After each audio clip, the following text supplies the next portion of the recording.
Yeah, it's always in my bag. Okay. They're looking at it, so we have something happening here. We take a lot of pictures. Not just of us. Again. You know, I don't think everyone knows it's at 3:45. Some people are thinking of four. Yeah, it never changed on my calendar to 4. I mean, it's always been 4. Oh, no, it's not that family. Yes. What's your show, 4? Well, And it's it at does- 3:45. Oh, mine. It does. That was on my calendar for 3:45. It's not, Yeah. it's not. It was easy to shot. Suzanne and I were upstairs finishing one to come to this one. So- Yeah, that same, she and I were upstairs. Yeah, it's so easy to go. No, it is 3:45. I'm sorry. We don't have- Not read it. I just thought it was always up. Finance and audit. I guess we have a lot to talk about. And it was a solid hour. Yeah, it's gonna take till Well, 5. it must have been on the other, were the elevator or the other? We were in that cane room. I don't know all that. I don't know. We're in the monster room. There's rooms everywhere.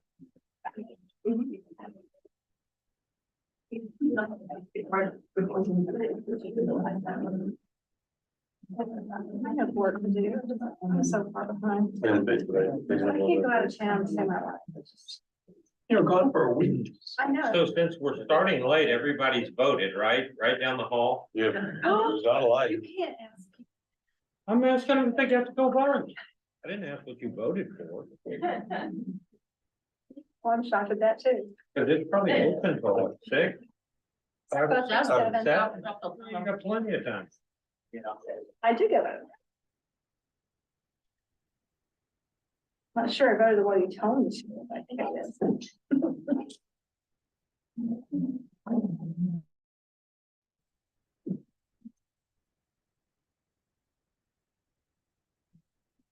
Oh. They got work done. That 30 minutes helped me. So today. And I even went to OTL last night. Where? Oh, really? Yeah, worked in the seat. I didn't go this morning. Okay. And it's asking Hey, hold people, on, watch my- this particular one says, Election J, vote against. Yeah, I had you. I We went just at went 7 in o'clock. 45,000 I people. did 7 to You 8. have to get the list. to I've check got on the supplement. It's for us, then we'll walk right. You're gonna crack out. Get my beach body back. And you click on the link, Oh, winter. Yeah, whatever. it's a bit better. I don't think anyone. Oh, They took one of my videos off them. Social media. it was about Nita Snyder or somebody. Yeah, it's their group. And it went out. Let's do it that, yeah. I called them and I said, hey, What? what are you doing?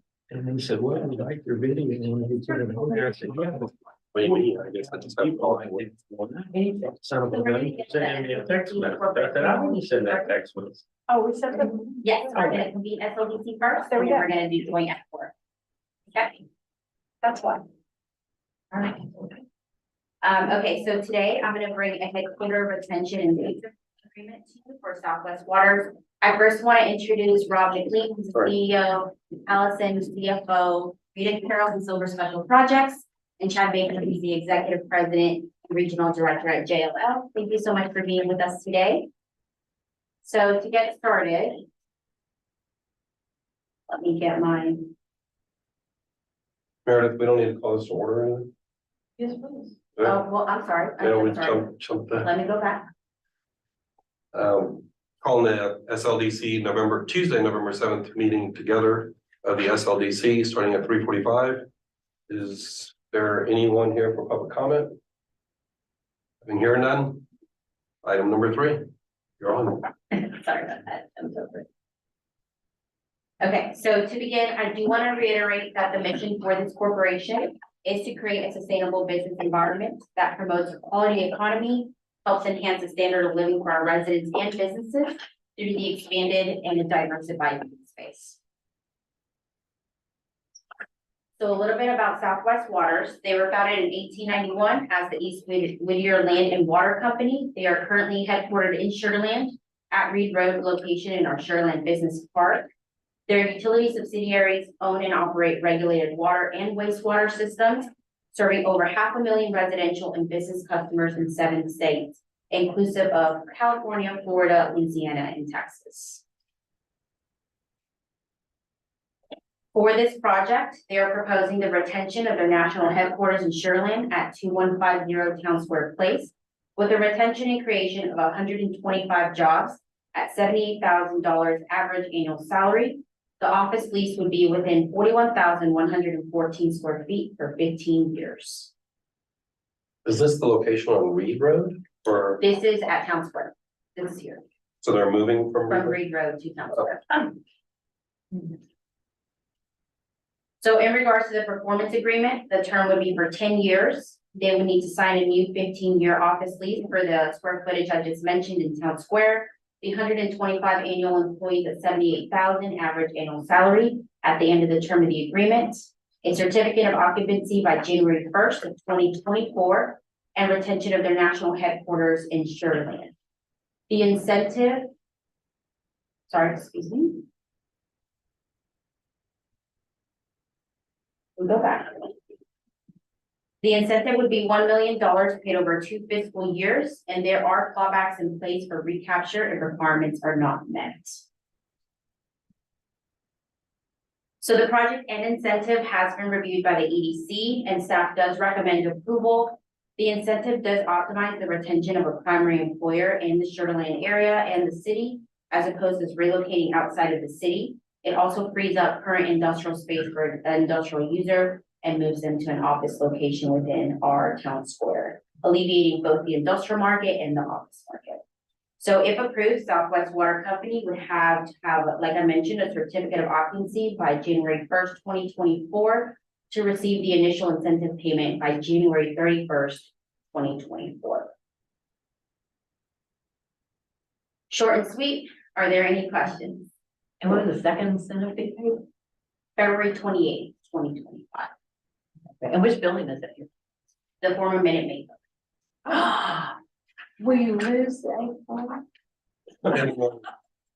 Face of the Minute Maid. The space of the Minute Maid, yes, former Minute Maid. And how many employees do they currently have? I defer to you, but 100, I believe. 105. So you're at 105 and you're gonna maintain 125? And then you said the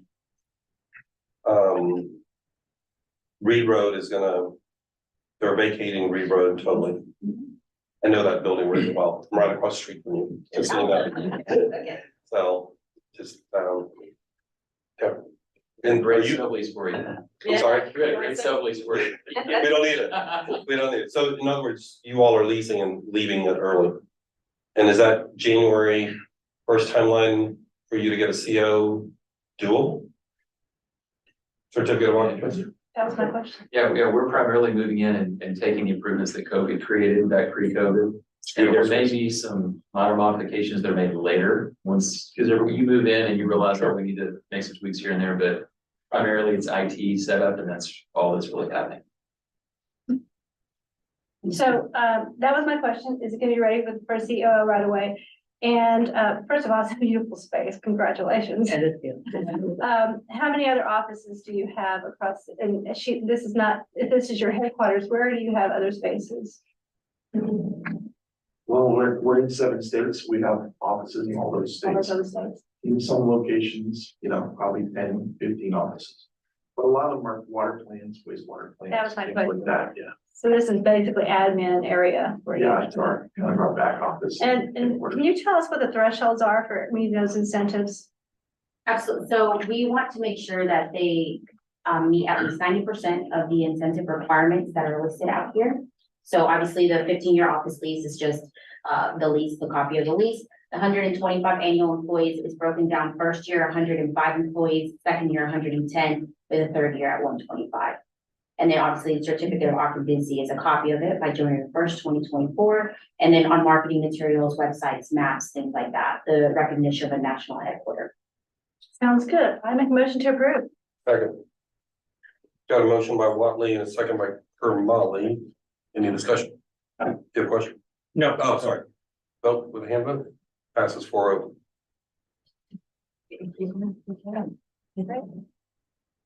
That was it for SLDC. Thank you so much. I appreciate your time. Thank you. Congratulations. Yeah, thank you guys. Appreciate that. Look forward to having you all here in town center. Ribbon cutting. Not January 1st. All right. See you Thanks, later. guys. Take care. Thank you.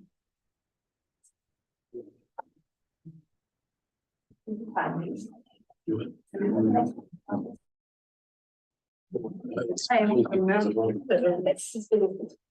Oh, hello. Where are you? Nice to meet you. How are you? Good. I knew you guys were coming sooner or later. Yeah, I think they had you guys in at 4 today. Yes. That's good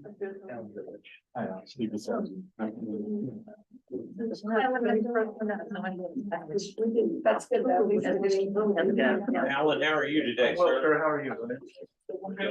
Can't complain. I lived in New Jersey. We're not gonna have one there. Oh, my goodness. You've got quite a reputation. Well,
You weren't there. Yeah, I was in Colorado like last week. Yeah, I see their building is literally across from your friend's office. so if I did, That's why we should take the address.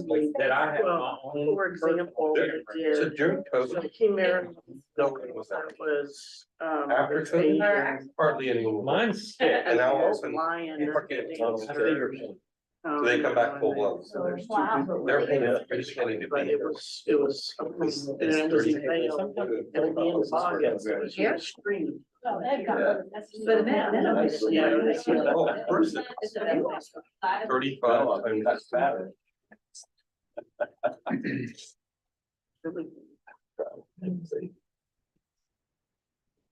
They're paying $100, It was at my daughter's Yeah. wedding. But they're getting, they brought in the rain dancers. Yeah. It was really. True, and they're not doing much build out.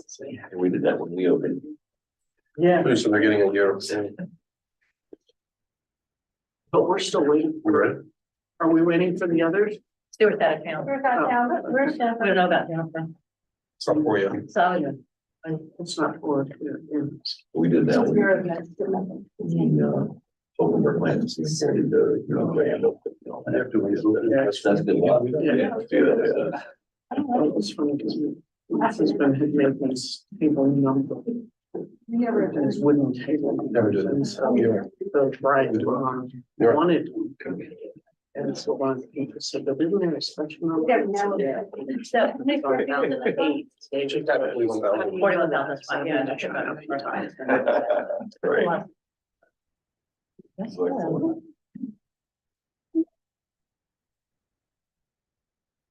There's Jim. Yeah, you're.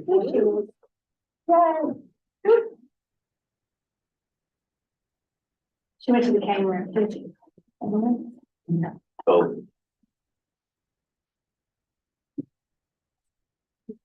Hello.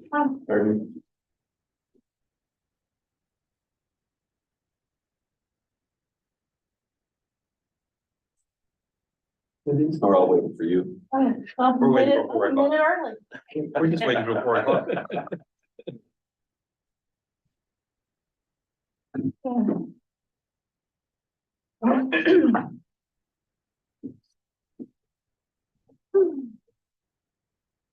Okay, I just wanted to see, yeah, see where the computer was. When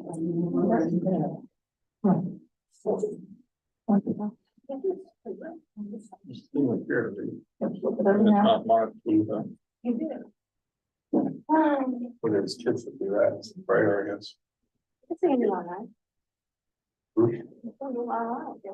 At least for a minute.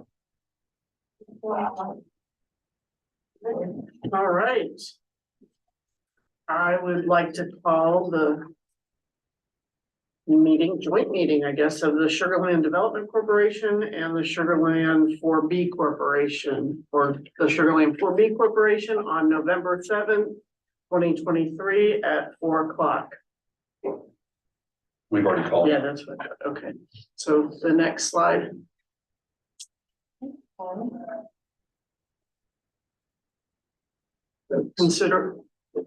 Consideration of, oh, no, usually there's the citizens who desire to address the city council board in person. Is there anyone that's here to address?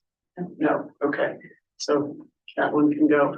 Also, I would like to welcome our new board member, Mr. Alan Goodrich. Thank you very much. Thanks to the SL4B meeting, so welcome. All right, the next item, consideration of an action on authorization of an economic development performance agreement between Sugarland DC, Sugarland 4B, and Communications LLC, doing business as a Violet PR in the amount of $263,763 for the Sugarland Office of Economic Development fiscal year 24 marketing program. Alba presenting. Thank you so much. So good afternoon again for some of you. Like Ms. Amy Poole said, I'm bringing to you the economic development marketing contract for approval. I am joined virtually by Alexa Panglosi with Violet PR. Alexa, thank you so much for being with us. Thank you, everybody. Nice to see you all virtually. Okay, so let me go next slide. I do want to reiterate again, as we entered FY24, our office did decide to be proactive and rejuvenate our marketing efforts. We looked at new tools, platforms, firms, and opportunities. We do have a comprehensive marketing goal to engage in targeted outreach to emphasize a strong economic development brand for Sugarland, highlighting its priority of business investment and attraction, as well as redevelopment and community reinvestment. So we gave an overview of Violet PR last month at the workshop, but I do want to give again and highlight that Violet PR is a boutique firm based out of the New York area on the East Coast, with industry expertise in marketing and communication plans for economic development organizations. They did submit a proposal that aligns with our need of positioning Sugarland for site selection, and business investment, as well as amplifying our community development initiatives. So in front of you, you have a copy of this. I know this can be kind of hard to read and there's a lot, but this marketing contract will have 5 main programs with many deliverables that fall into these categories.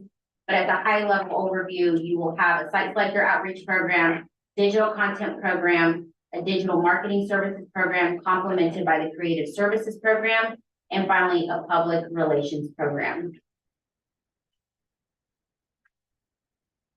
So we know key metrics of performance are also essential for our marketing success and a crucial part, both on a qualitative level and quantitative level. So to assess the effectiveness of our marketing efforts, we'll have 4 main key metrics of performance.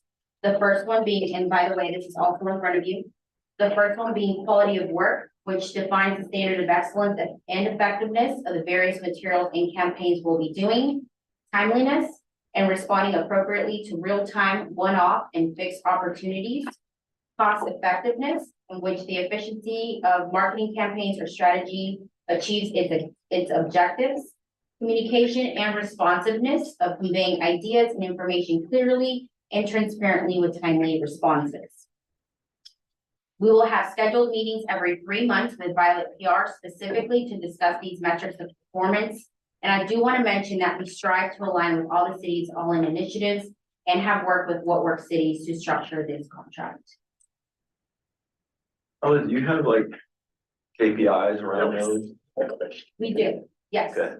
So do you want me to go through? each No, part? I'm Okay, just yes, curious. yes, and we can share that. Yeah, so you have quantitative measures Yes, throughout numbers. yes, Yes. And when we go into the programs here, there are some numerical, like, 6 to 8 in-person virtual tech consultant meetings and their deliverables and dates. Great, thank you. So in relation to the budget terms and conditions, since we are now in November, we're looking at an 11-month contract for a total of $263,763. Costs would be shared between corporations 4A and 4B, broken evenly to $131,881.50 for each corporation. The contract has been reviewed by the EDC. We also workshopped it last month at a joint meeting, and staff does recommend approval with the contract beginning tomorrow. Are there any questions? Alba, can you go back to the last 2 slides? There it is. Yes. How does this compare to what we were paying and what's the difference in what we will be receiving? So it's about $40,000 less than what we were paying Development Counselors International. And one of the major differences is the public relations program. So this is media consultation as well. When we have those media interviews and things like that, it's prepping Elizabeth Huff, our director, Devin Rodriguez, our director of community development, planning and redevelopment, to make sure we're prepared and also proactive and reactive pitching to media stories on a national level. Can I see some more of the metrics, please? Yes, we can. I can send you actually the full contract that outlines in the contract. Okay, because for me, things just things like social media twice a week, okay, that's some numeric, but I know it's hard, but also how value is going to be attempted to be measured. What is the equation, the numbers? Absolutely. So I can give you an example, by the way. So when we look at site selector outreach, we would measure the number of visits to the location or the sites, real estate sites that we're promoting. And so with that, every 3 months, make sure that we're staying on track. And every 6 months, 9 months, make sure that we're meeting those metrics that we're setting for site selector outreach. For public relations, we would track the level of engagement on our social media platforms like likes, comments, shares on all platforms for business development and community development. Okay, thank you. Yeah, I think one of our concerns last time was there was no ROI that we can definitely see, and there's not tangible. And I'm hoping this time we can, while we don't have tangible ROI again, there's some more obvious return on our investment on seeing some of these thresholds that are being met. Yes, and within these metrics and also the key performance metrics, every month we'll receive a report, one that we can share as well on how these different metrics are being met. I would ask that you share that with us if it's possible. Yeah. Because like, for example, going to see the site selector, yes, that is a measure, but the ROI or the value comes in if somebody actually comes here. And Yes, so it doesn't give us a whole lot of value. We could have 50 of them. If none of them actually get here, then there wasn't a whole lot of value. and I do want to say that it's definitely going to be harder to connect, from site selector outreach to a specific site, but we can track the ones that we're actively promoting, the real estate ones that we want to get the best and highest use out of, and try to correlate some numbers, but a lot of it is quality. Other questions? Do I hear a motion to approve from SL4B? Motion to approve. Second. Second. Okay, so Director Lane, motion to approve, and Director Bezesny, second. Director Goodrich? Aye, yes, Aye. aye. Director Yes. Jimmy, Director Lane? Yeah, Aye again. Yes. Director Kirkcott, Director Kamala. I'm not- But you're not on mine. I'm not. Director, I know you were Director Ferguson, Stuart that's on it. And I approve too. So for SL4B, the motion carries unanimously. Do I have a motion for SL? Motion to approve. Motion to approve by McCutcheon and Second. second by Watley, and we'll vote. 4-0. 4-0. Oh, 5-0. You are. Oh, yes, or no? Yes? I'm on both. Yes, yes, you are. Yes, you're. You have that, you have 5-0, sorry. Sorry, Jim. So the Motion. motion carries unanimously. Thank you, Alba. All right, now the next one is, we're workshopping review of and discussion on the life science strategy for Sugar Lane completed by the Newmark Real Estate Group. Alba, present. Good afternoon, yes, you got me again. So today the Newmark team is here in the back, Alan Reed, Kimmy Warren, Brooklyn, Lemmy, they're gonna be presenting the life science strategy to you in a second. I do want to give a little bit of background. So Newmark has done a life science strategy for the Greater Business Partnership that focused on the region. They came into Sugar Land and created a life science strategy that was very much focused for our city. And made sure to analyze our life science market and outline a path forward. We will be sending you this report digitally after this meeting, but it's also in front of you if you want to follow along. So now I'll turn it over to.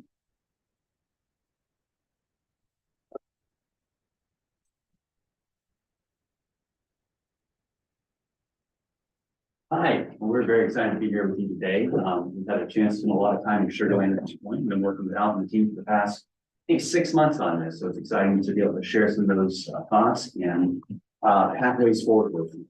I'd like to invite Kim to introduce a little bit more about who Newmark is, what we do, and the team that's around us. Hi, thanks for having us. So I'm Kim Moore. I'm Executive Managing Director for Newmark. I run our Economic Incentive Advisory practice as well as our Economic Development Consulting practice. We're the ones who kind of take on these what we call reverse site selection projects, where we take what we do every day is actually international site selectors and flip it on its head and try to help communities do better in that situation of talking to specific industries. We are a real estate firm. That's how most people know us.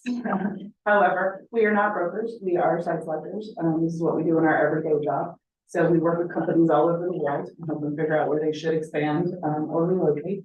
And with that, we don't really care about the real estate per se, but we are looking at those things. So that's one of the things we brought to the study is we looked at the real estate, but we also looked at labor, we looked at supply chain, operating costs, things like that.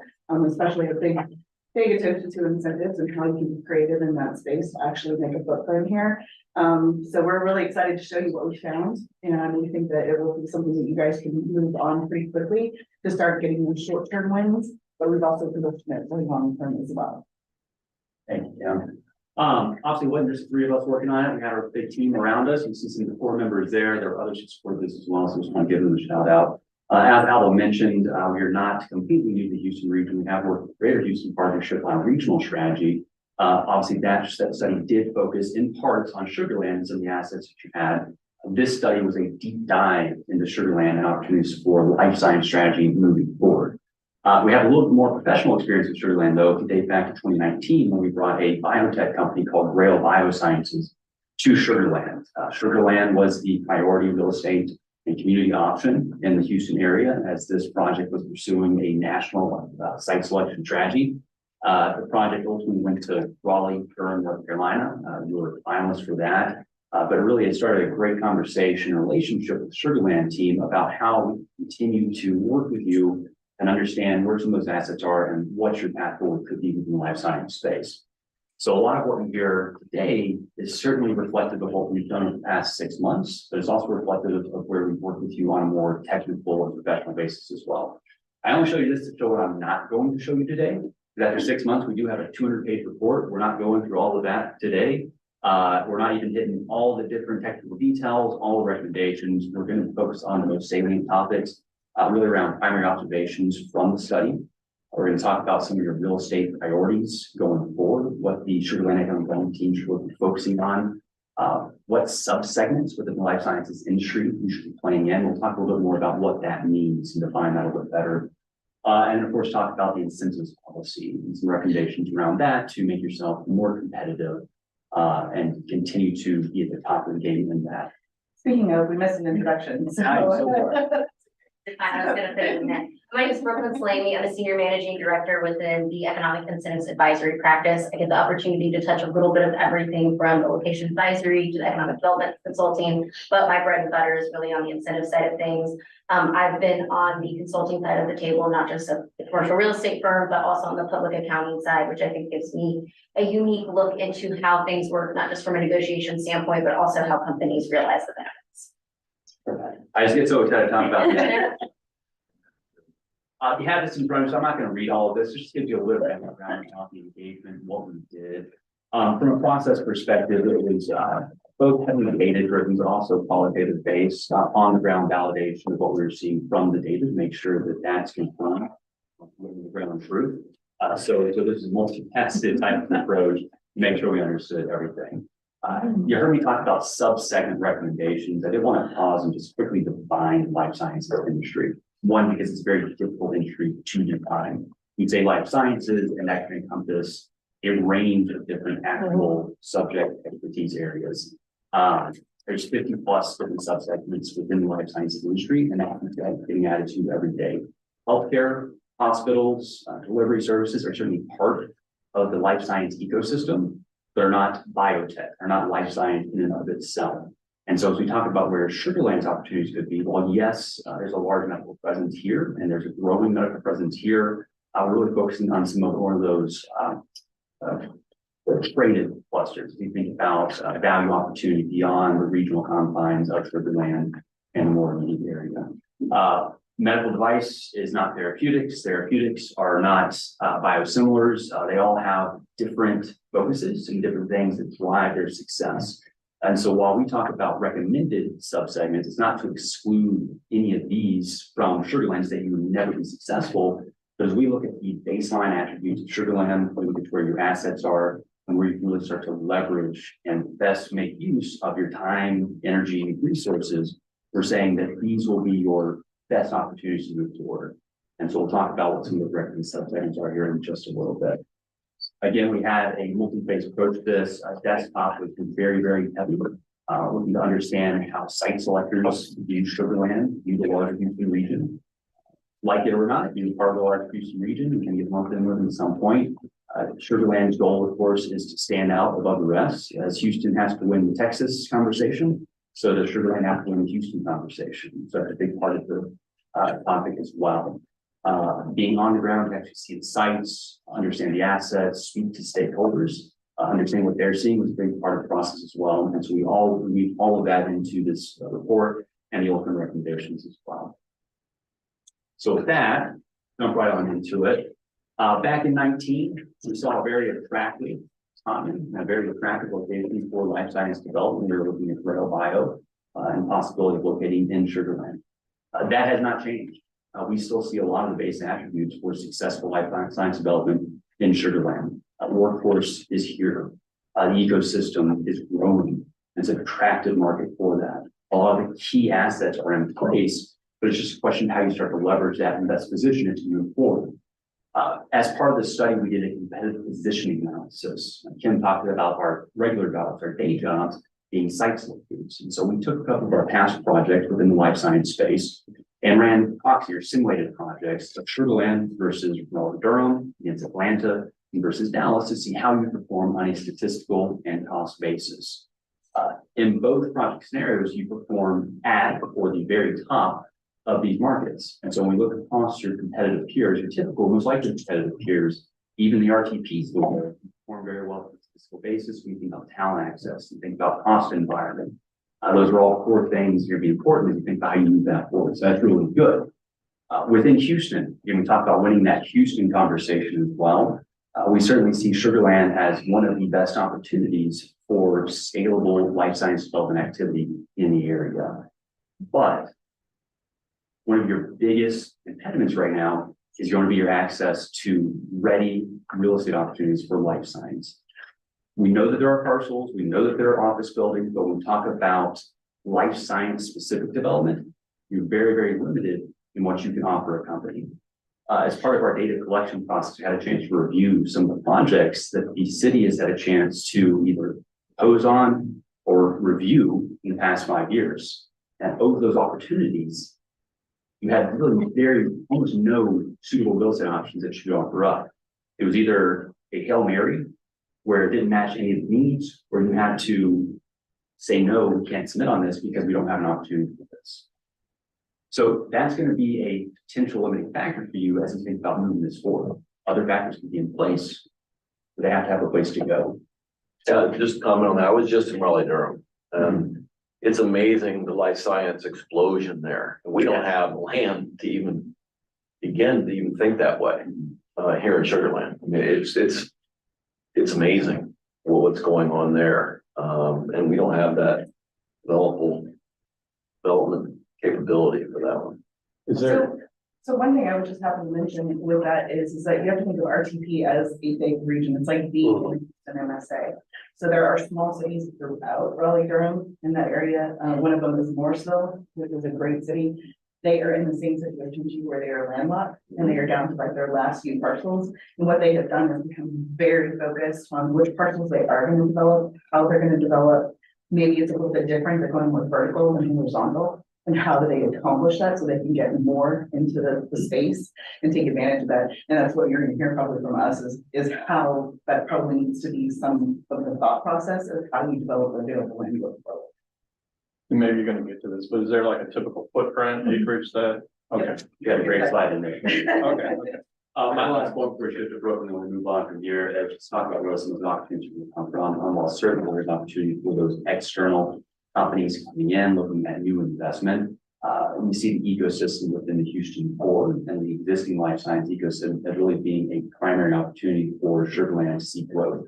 A lot of the early stage companies need to grow, scale, structure commercial. Sugar Land could represent a great opportunity for them, assuming there's a real estate piece in place for that. On the incentives front, though, I'll invite Brooke to say that. So one of the things we noticed about your guys' incentives toolbox is it is very robust in nature, which is awesome. One of the benefits to how Texas is structured as a state is it gives the local communities a lot of power and leeway to come in and offer really meaningful benefits.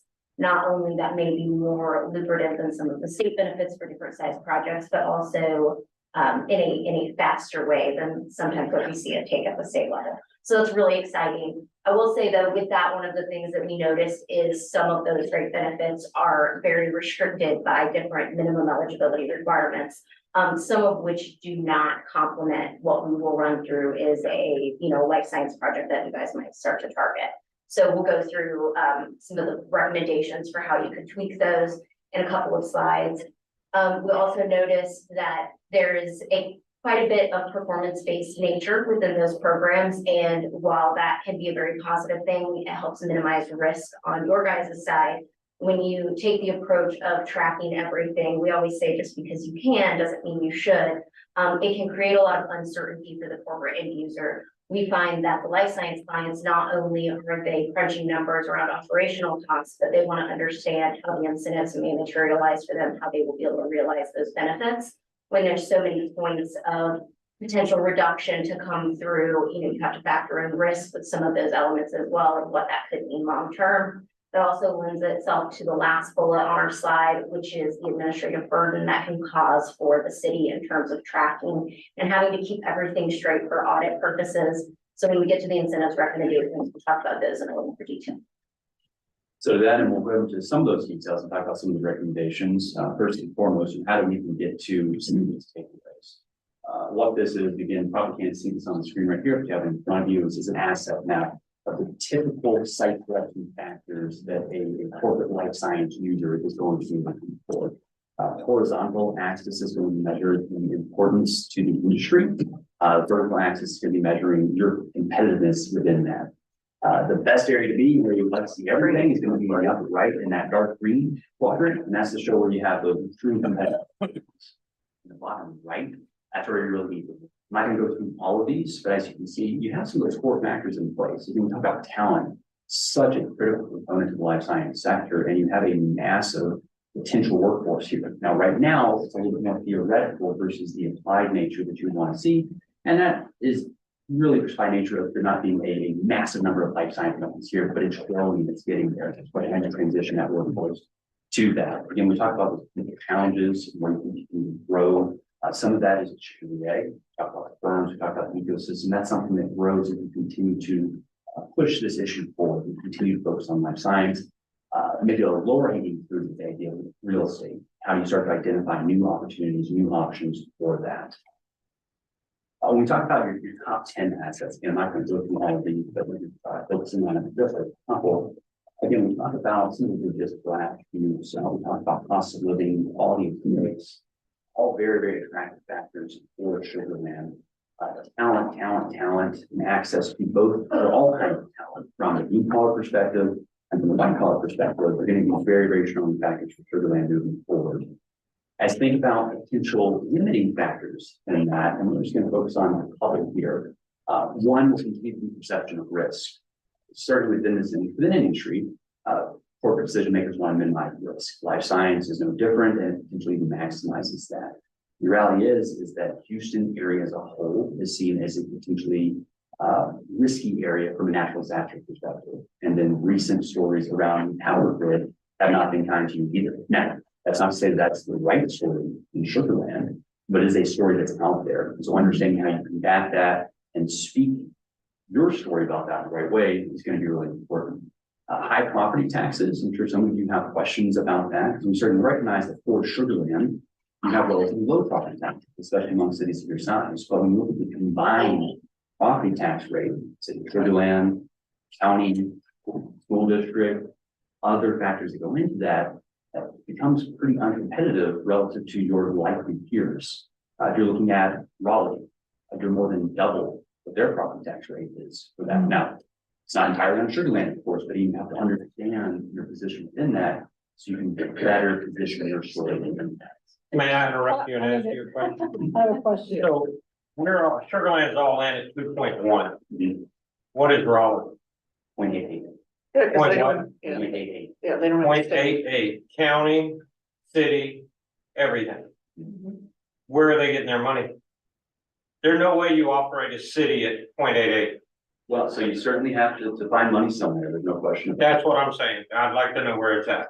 And again, from a competitive cost basis, when we look at those operating cost factors, Sugar Land and Raleigh perform very similarly. And again, this is not to say that this is going to kill everything and that, oh no, we're not going to come here. It's just to give you an understanding of Well, the only reason I ask is they're paying it somewhere. So, one point, $15 million comes from the state government to pay for their schools.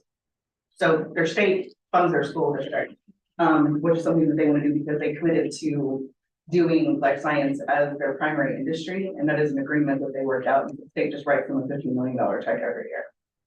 So, and I appreciate that, but it's getting to the state somewhere. Someone's paying the state, because the state doesn't generate revenue. Businesses do, okay? So I'm just curious, So they because you don't put have it on the corporate table. income tax. But they What's have that? They do state. not have a corporate They have income state. tax. Okay. They do not have a personal income tax, and their property taxes are way lower than yours. They have a sales tax, they have a withholding tax on some other things, but from a standpoint of cost, they are not. And I'm the Texas expert, I'm a Texas born and bred. I worked in economic development for almost 20 years on the Texas side. What we are trying to say is that the Texas story that we have told for years and years, which is we were cheap. You had no corporate income tax, we have no personal income tax, and we've got low cost power and low regulatory environment, isn't resonating with clients anymore. Because our property taxes have exponentially increased. It's not the tax itself, it's the valuation that has changed, that has caused this huge change in how much we are paying in property taxes every year. So what's happened is there's just been a shift over the last decade that has made that almost unaffordable when it's coming down to that. So the problem lies is your biggest competitor as RTP, you can't argue, well, we don't have a corporate income tax, well, neither do they. Yeah, they do. North Carolina absolutely has a corporate income tax and has a personal income They're tax. phasing it out. Oh, well, but you were But they asking. do, Wait. I've looked at it. Yes. So 2.5%, they're phasing it out. We also have a franchise tax that also negatively impacts business. They also have a 4.75 personal individual income tax. Right, yeah, I've looked at it. Yeah. We agree that they are doing business and they are getting money somewhere, but the key is you, from a financial standpoint, are not competitive as a low cost option to them when it comes to that line item. Which means you have to package it and what's your total cost of operation? Right. It's not to say that that's the one silver bullet that's gonna lose your project, but. And I appreciate it, Yeah. but when you compare us that way, I mean, we're probably not faster runners either. I don't know, but when you put something up there like that, it's not an apples and apples. It's not. You put it up there and you make us go, well, how do we improve it? I can't fix that in Texas. But I need to know the all in Raleigh if you're gonna use that as my comparison. It's paid somewhere by someone.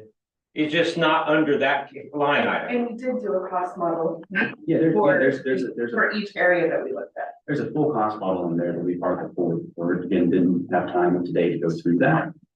This was just to pick out a piece of that could be a potential detractor, right? This isn't us Which saying. we need to know how to sell. Correct. Correct. And that's exactly what we're saying is that you can't lead with the Texas is the cheapest option anymore. It's about skill level, it's about quality, not quantity. So it's just changing the narrative that we have been taught to sell with for decades.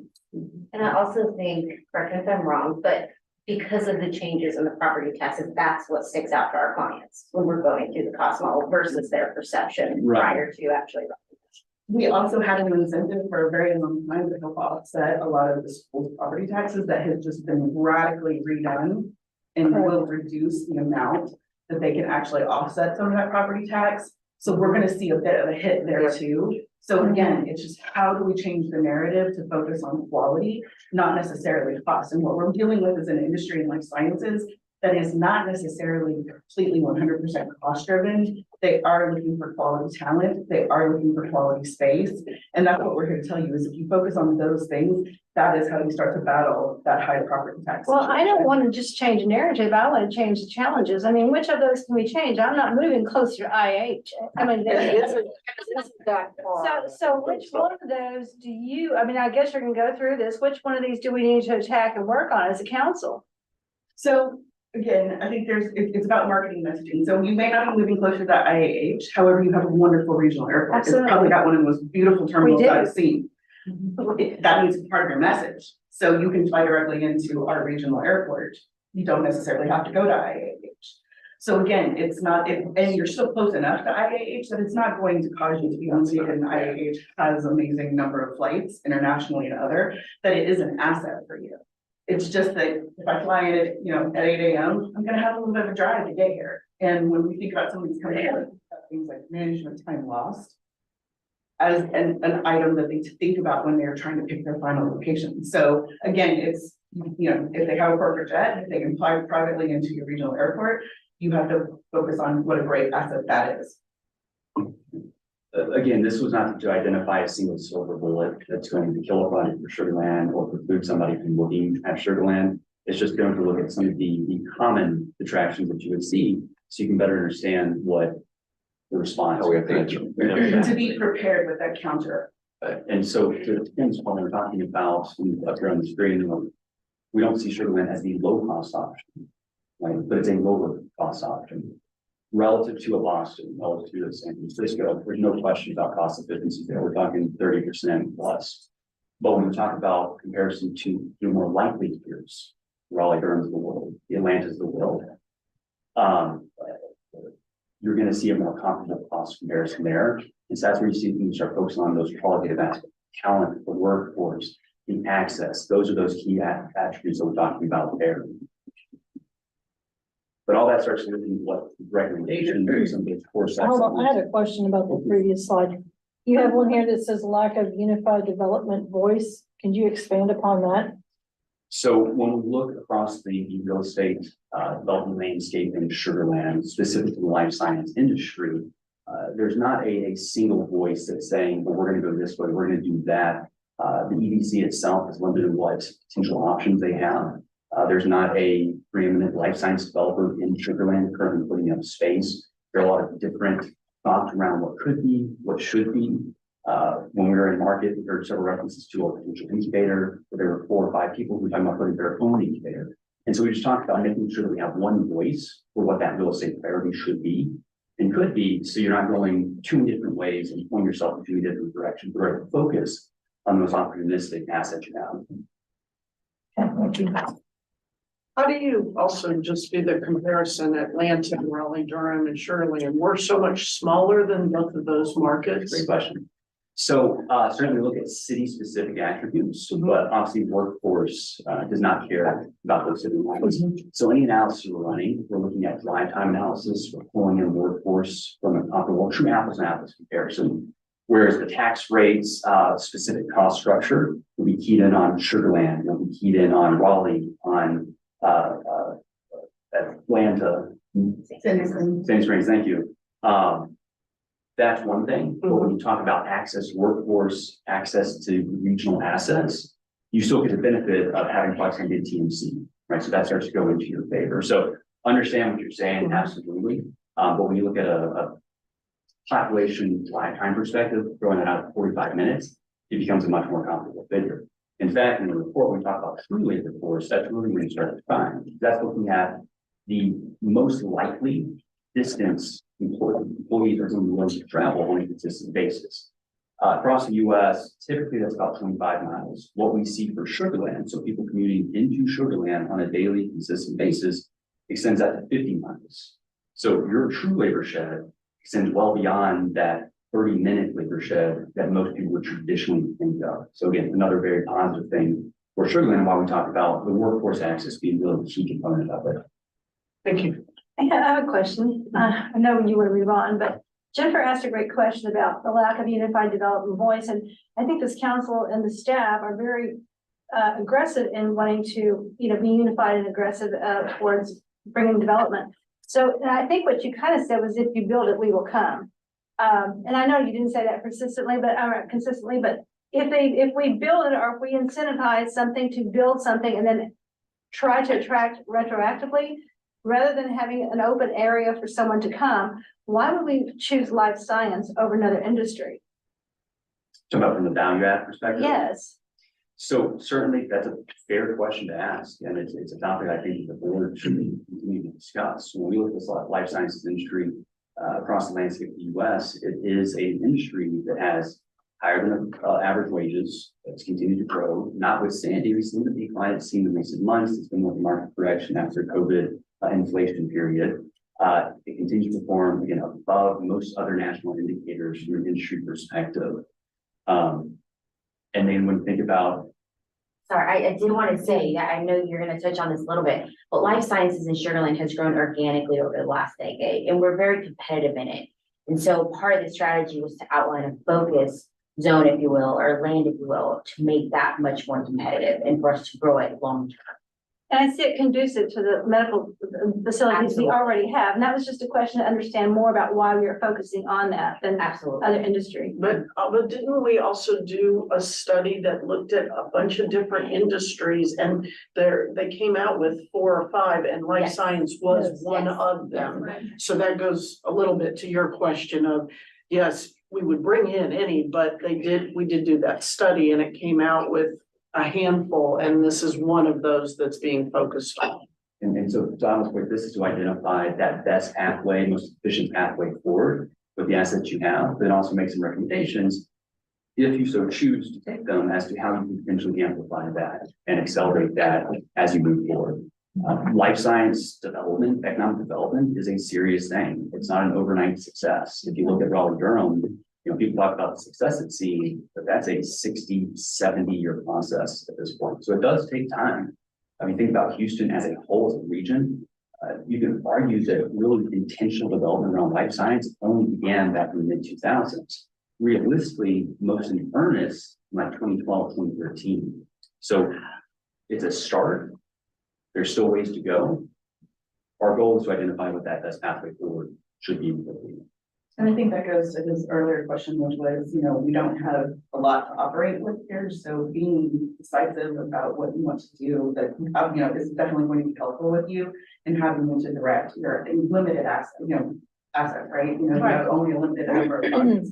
You have to direct them in one location or one specific thing. So as you'll see, we're going to chat about that here in just a second. But I think that that's one of the key components is what you do best with the limited plan that you have left. And so to Albert's point, we talked about what those recommended subsegments could be. We recognize that there are limitations in place, and there are a couple of different pathways that this could take. If you think about where you are right now, in Dallas Point, there's been a lot of organic growth. It's been great. It's wonderful to see that. Proximity to TMC, the right people being in place, the right assets being in place. You've seen that just happen naturally. That's wonderful.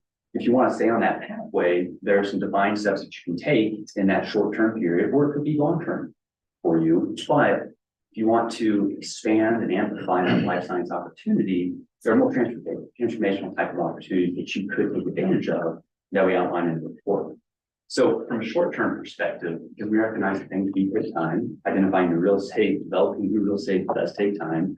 In the short term, it's all about leveraging those existing assets, backfilling existing real estate spaces, which again, there are some, they're not all conducive to life science needs. Some are smaller in nature, more industrial in nature. So when we talk about those subsegments that could best fit that, they're going to be heavier research. The ones that can utilize office space, they could renovate up to a light lab type of medical device manufacturing, repair, sterilization, services that TMC and the larger Houston Medical Corps need in great quantity typically require smaller spaces. So you think about backfilling that in the existing Sugar Land industrial park. You talk about the more office component, digital healthcare, bioinformatics. There's a lot of great talent in place that could take advantage of some of those existing office spaces in place. That's where we see that short term. Hey, let's continue to try to backfill what we can have. But if you want to take that transformational type of approach and understand, well, how can we grow this? How do we want to hit that big hit? You can start to grow that in a long-term perspective. I have a question. We've got the new industrial park at the central, former central prison site. And I mean, so what do we need to try to move that forward? Because that land's just sitting there. And what sub-segment of the industry would work best for that? You're perfect. You're leading me right to it. Oh, okay. No, that's very cool. I think we're all thinking that. So when we look at the prison side, and I'll go ahead and just get ahead of myself, we certainly see that as the best opportunity for life science development in the place. Subsegments that we recommend for that are going to have a more production type of characterization in place. Again, when we talk about access to workforce, the key component for Sugar Land is access to blue collar and white collar. You get access to the high level researchers, the scientists, the PhDs, but you can also get the production worker. Again, production worker in this sense, they're making pretty good money. This is not the $15 an hour type of position. These are bioreactor technicians, those types of folks. But when we think about that, it's going to mirror similar to what you're going to see for the short term. It starts to expand that and start to see scale with that. So you talk about therapeutics, cell and gene therapies. There's a big center of excellence for the Houston marketplace already existing here. So you think about companies growing and expanding there, great opportunity to scale and expand in Sugar Land. Again, key there is combining the development and the manufacturing portion of that. Talk about molecular diagnostics. The global population continues to age. The entire focus of the healthcare industry now is almost shifting to personalized medicine and diagnosing issues before you ever even know you have it. That's a big opportunity. We think about the lab tech core occupation that really drives that industry. Sugar Land has access to one of the largest concentrations of that type of talent in the country. Biologics, drug development, manufacturing, and your more traditional bio type of opportunity. These types of things really lend themselves well to Sugar Land, assuming that the right real estate opportunities are in place. But to that, we're not talking about million square foot facilities. We're not talking about 2,000 job type of places. They're smaller in nature. And again, we talk about short term versus the long term. We can start to segment around where those potential real estate opportunities would be and where you could potentially play. When we look across the real estate portfolio in Houston, there's been a lot of success, there's been a lot of growth, but there's still a lack when we talk about those more commercialized type of opportunities. As you start to expand from the startup and you start getting to 15,000, 20,000 square foot plus, could there be some opportunities in Sugar Land to satisfy some of the wider needs for that? Sure, absolutely. But as you start to get into the commercial and scalable 1.0 type of range, that's where you start to really identify those new opportunities and where least the prison site as a good potential opportunity to that. I think it's a little cut out there at the bottom, but the basic takeaway from that is, things we've already said, limited real estate options, and when we look at real estate opportunities and where that primary pathway approach should be, we think of that in regards to the prison site, how we can start to develop that, position that for those kinds of opportunities.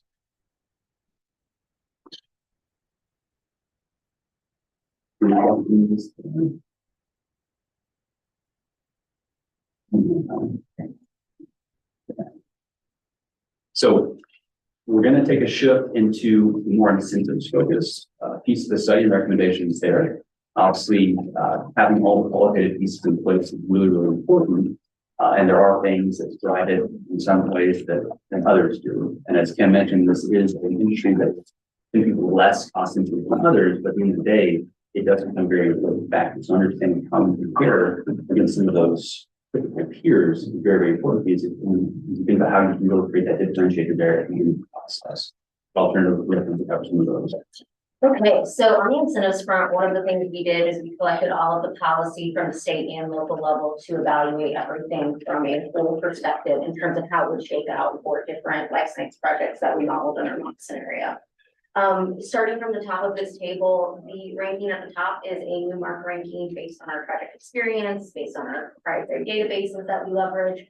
And you see it's pretty self-explanatory. It goes 1 through 9. One thing I want to point out is even though we've got the 2 Texas locations at a lower ranking than say the Raleigh, North Carolina or the Sandy Springs, Georgia, one of the benefits that you guys have here in Texas that let's say Georgia does not is that you guys do not operate off of a tax credit or exemption basis. It is all above the line benefits that can have real cash value to eligible projects, which is really meaningful.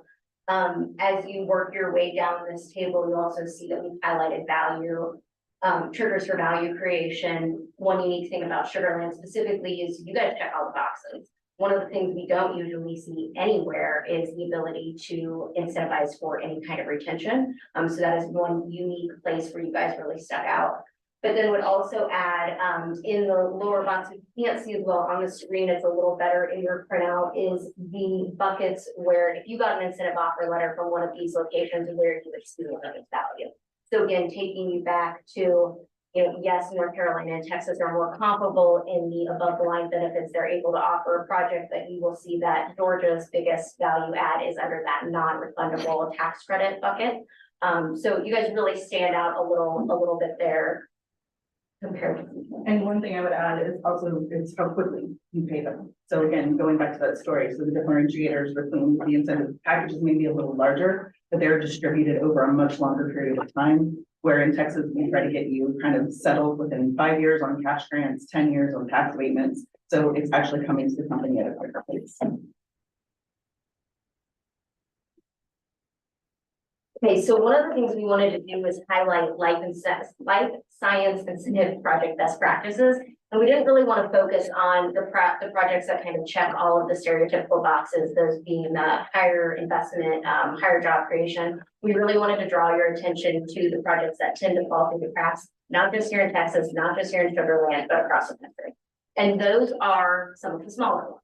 Slower job creation, but you're still seeing those projects come with higher than average wages, whether that be across the board and or individually. They are capital intensive, both on the real and personal property side of things, but they're occupying less space. So, you know, not taking a ton of square footage as you might see some of the other projects do. They may or may not have 3 years of operating experience, especially if you are looking at companies that are on the earlier side of their life cycle, which also means they might not have audited financials. So those are things that we always try to, you know, find a way around. There's also a high degree of vertical integration with some of these projects. So think about job creation happening, but maybe taking place between 2 different locations and a lot of movement back and forth, figuring out how to account for those things. And back to kind of the smaller footprint, thinking about the lease terms, we usually see those being a little bit less as well.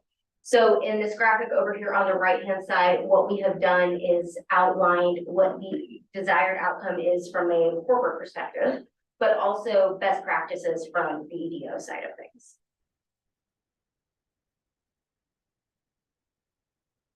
So I won't spend a ton of time on this slide because I think we capture some Sugarland best practices on the compliance front in our recommendations. But one thing that I want to point out is first and foremost, this is not life science specific. I think these are incentive best practices that can apply across the board, across all industries.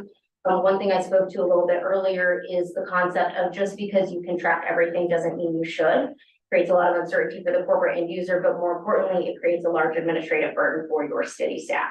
So generally, we see communities and states tracking job creation, wages, and capital investment. One thing that I saw that I thought was pretty unique in some of your agreements were, the tracking of taxable purchases and rentals and or hotel rooms.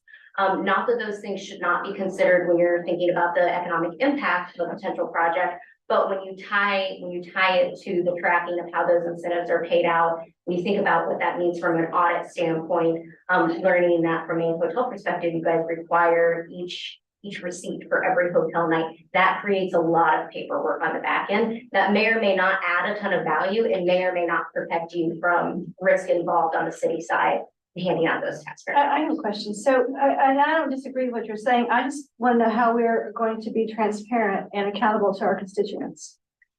So I think you're doing that with just thinking about what means the most to them and focusing on those things again, rather than everything, and making sure that you are awarding value to projects based on those elements that are most important, not everything that goes into an economic impact. So transparency would come through property taxes that are being paid more by corporate than residential. So there you release the burden from your constituents because corporate is taking over more of the burden in that aspect. So capital investment would be key and at the top, so must meet that criteria, right? Creating jobs for citizens so they don't have to commute, therefore broadening their ability to spend money within the market.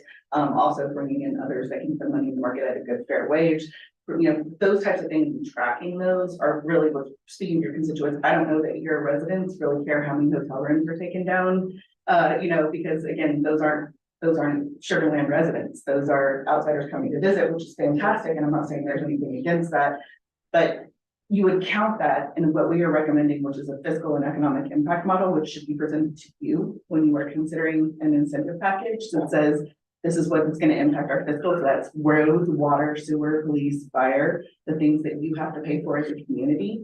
Then it's economic impact, which is all that extra bonus, when you have spending money, sales taxes, things, those hotel, motel taxes, types of situations. So that's added value on top of what's covered by those things that are most important to you that are taking that burden off your shoulders.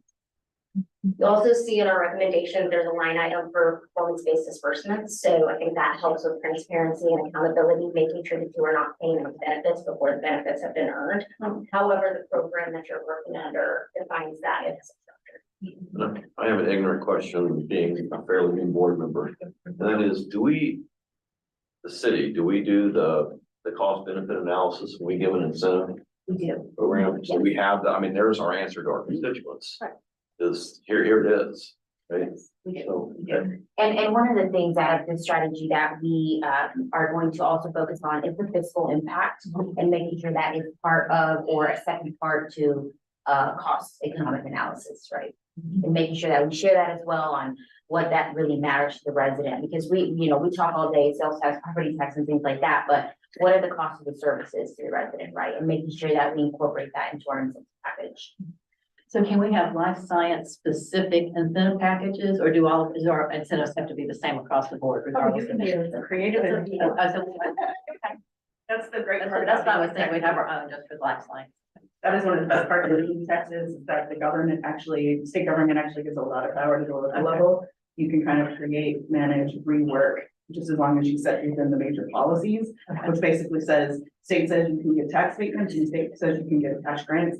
How you do it is a little more nuanced to the local level. There are some rules around type A and type B financing, but there's some things we're going to talk about it being even more creative, might be worth consideration. And I think what you'll see with states and local municipalities that have existing incentive legislation or policy already in place is if they don't want to change the entire policy, they will just create a carve out for whatever the specific industry is they're trying to accommodate. Life sciences is certainly one of them. So that way it doesn't impact everybody. Right. Yeah.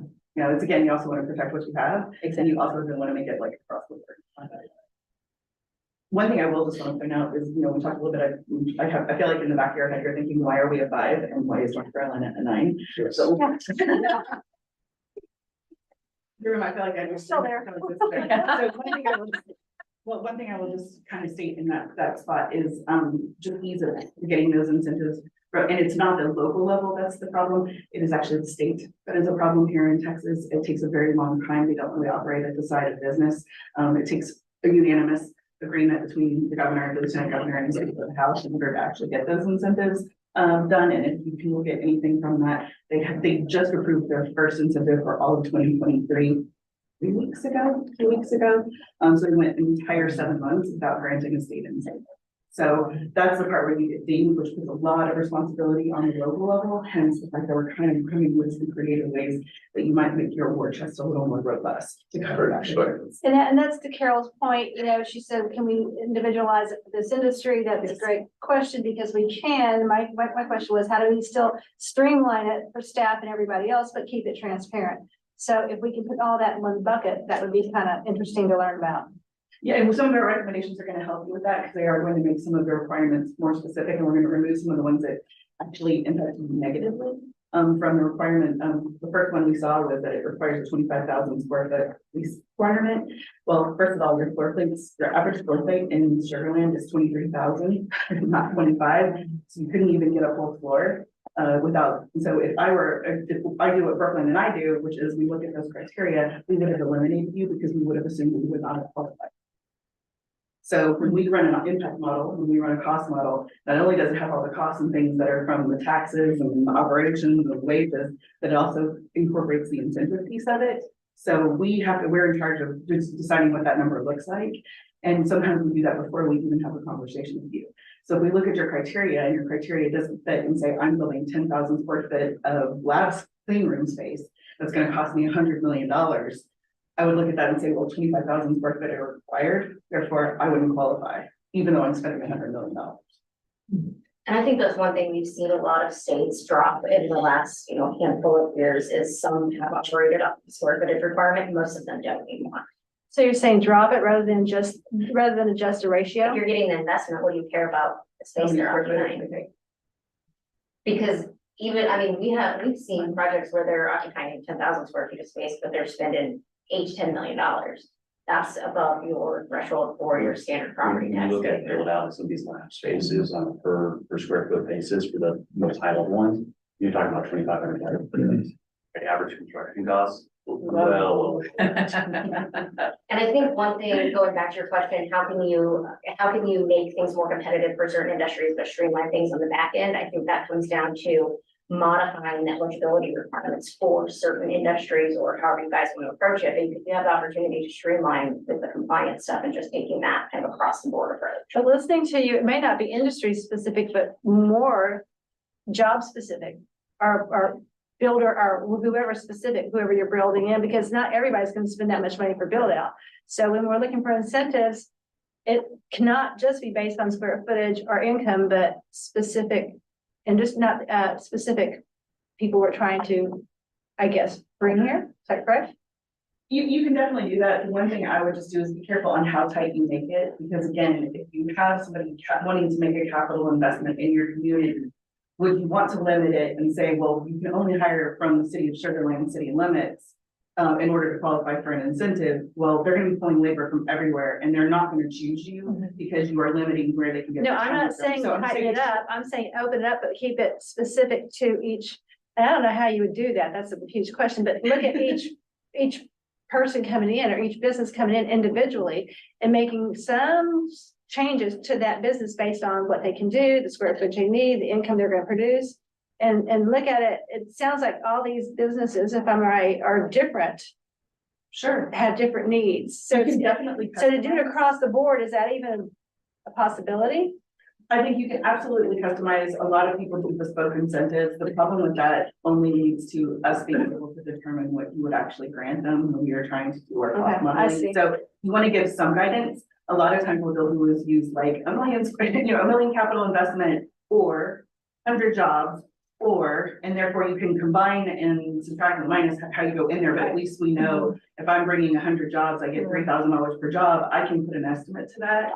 Or you're going to have to be more transparent in the deals that you actually structure and share those as case studies out to people like us, so that we can actually see like, okay, well, this is what they've done before. So we can kind of back into what we think our clients would get. What happens sometimes when you bespoke incentives is that they get really, people hide them because they're unique to you and you're trying to keep them, but then we can't figure out what it is that they're gonna do. And then it makes it harder for us to actually make that not a zero when we're actually putting the incentives off the document. And one thing that we've learned from site selectors is that they're looking at our website before they talk to us. So we have an incentive overview on our website. So it's making sure that we don't kill the conversation before it even starts. So changing what we put on the website and making it more, hey, you know, talk to us. It's not a one size fits all. We're willing to have a discussion. And then within that conversation and internally figuring out, okay, which are the requirements that we definitely are not moving on, but which ones are we flexible on? Yeah, and I think we have to be open to discussion. Right. And I do love the fact that one of the things we were actually commenting to Alba and team were that, you know, we really feel like you guys really trust your staff. You feel you seem to take their recommendations to heart. You're like, you know, this is what they do every day, so we trust what they're saying. That's not always the case everywhere we go. We wish it was, but it's not always, and we really appreciate that for you guys. And one of the things with that is that, you know, sometimes we don't have that trust. We've seen people limit being able to execute a non-disclosure agreement. Well, we're not gonna come if we can't sign a non-disclosure agreement with you. You know, there has to be protection for our client, there has to be protection for what's going on. There's also things like, you know, like we have to complete an application, it has to come to you first. You decide what that incentive offer is. Well, the timing will probably not align for that to be potentially possible. So the fact that you allow them to kind of put together a deal and bring you the deal and show you like, this is how we structured it and UI, and you trust their expertise, we feel like that's wonderful and already a perfect solution to what you're doing. So I know we're close on time, so we want to be respectful of everyone's time. I did want to say, you know, immediate next steps for us, you know, within the next 2 to 3 months is workshopping the incentive recommendations within this report and making sure that we bring them to the board and make sure they're adopted and we start marketing that way. Afterwards, our attention will be directed to real estate and trying to develop and support, you know, track 2 and making sure that we're able to develop that out while also taking care of the businesses that have already grown with us, right? With Hope Biosciences is here today, making sure that we take care of them and their experiences as they grow with us because they've organically chosen to plant Sugar Land and call Sugar Land their home. And so those two, as business attraction, including the board, we also need to take care of business retention. We feel that the stories will also just make their case more about. Any other questions? Carol? Thank you. My turn. We still have to. Thank you. We had a director's report though, that's what I was waiting for. Yes. Great job. Real You guys quick. covered a lot of Yeah, ground. thank you. Thank you. A lot of things behind that. That can be Yeah. validated. We will be reading. Wasn't done in a vacuum. So if you ever need a bourbon and a good night's sleep, read our report. There you go. Thank Anyone you. else? Great job. Thanks. Elizabeth? Yes, ma'am. Hey, I won't go through the slides. We can email those to y'all, but I just wanted to reiterate that this weekend is Honeyland. There will be a lot of traffic. They've already sold over 10,000 tickets per day and the sales just keep increasing. And so just continue to share the messaging that there's going to be a lot of traffic, to use alternative routes. And we're really excited that we're all over the news and it's making a lot of splash. So we're excited about it, but thanks for y'all's time today. And I'm sorry I couldn't be there. Thanks. Okay. SL4B, motion to adjourn. Motion. Motion. Second. And Alan seconded it. All in favor? Yes. Yes. I'm like from here, but this doesn't. All right. Meeting adjourned. So. To me.